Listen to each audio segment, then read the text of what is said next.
What's up, you guys? This is your boy Miguel giving you your daily dose of radiation. Today's video, we're covering how much time is spent actually post-processing the images.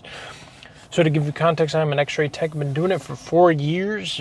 Work night shift, a lot of day shift. So for those who do not know, post-processing is after you take the X-ray image and you send it to the PACS. PACS is where you keep the archive, aka the computer, the laptop, the actual monitor stuff.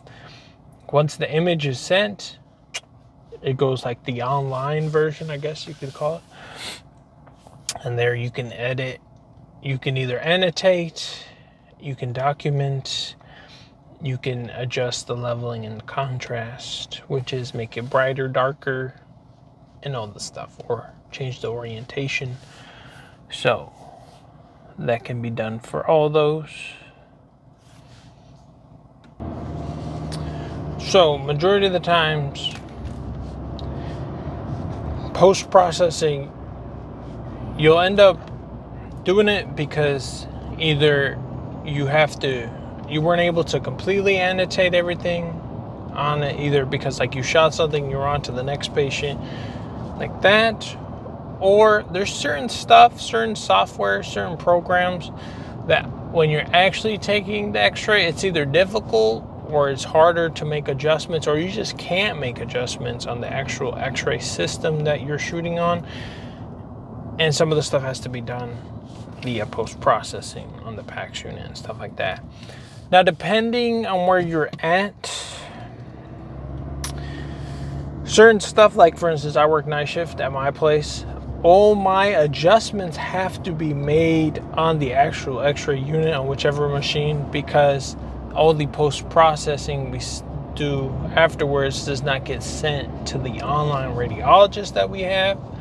So there can be times where you have to make or do what you can before you send it on the actual image, before it gets sent to the actual local system.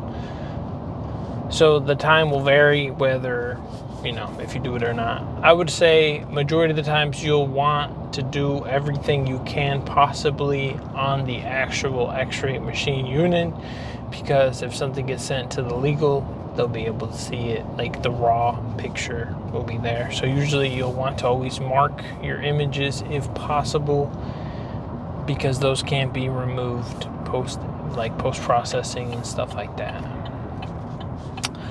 Not a lot of time is spent post-processing, to be honest. Majority of the times you either mark it left, right, supine, prone, it doesn't take that much. The only time you'll kind of have to maybe play with it or kind of make adjustments is when it comes to if you shoot something and it'll either get burnt out, or it's underexposed, or it's too exposed, then you'll kind of adjust. You can only tweak it so much before it gets too saturated or too under. You have a limited window of what you can make adjustment to before it gets sent off to the radiologist, because we're essentially looking at the monitors on pretty low quality machines, versus the radiologists, you could say they're on 4K monitors, very high-end pixel, to the point where they can tell you where the central ray, what pixel the central ray it was. I was talking to a radiologist, he told me he can tell me exactly where we lined up the central ray at, which is pretty wild to know. Which, it doesn't kind of take a genius, because you're it will be the center always. But anyways, not a lot of post-processing really happens unless, once again, you have to go back to maybe make adjustments. The radiologist is hey, you marked it wrong, or hey, you need to include this, stuff like that. Or if you accidentally shot something and you forgot to delete it on the actual X-ray unit, post-processing, you can delete it, you can crop it, you can make it look pretty, stuff like that on that kind of system. Or if, let's say, you shot something but you ran it under the wrong, maybe a session number or the wrong patient, Because everything can be fixed as long as you don't put it online. It can be fixed, or as long as it doesn't have a report.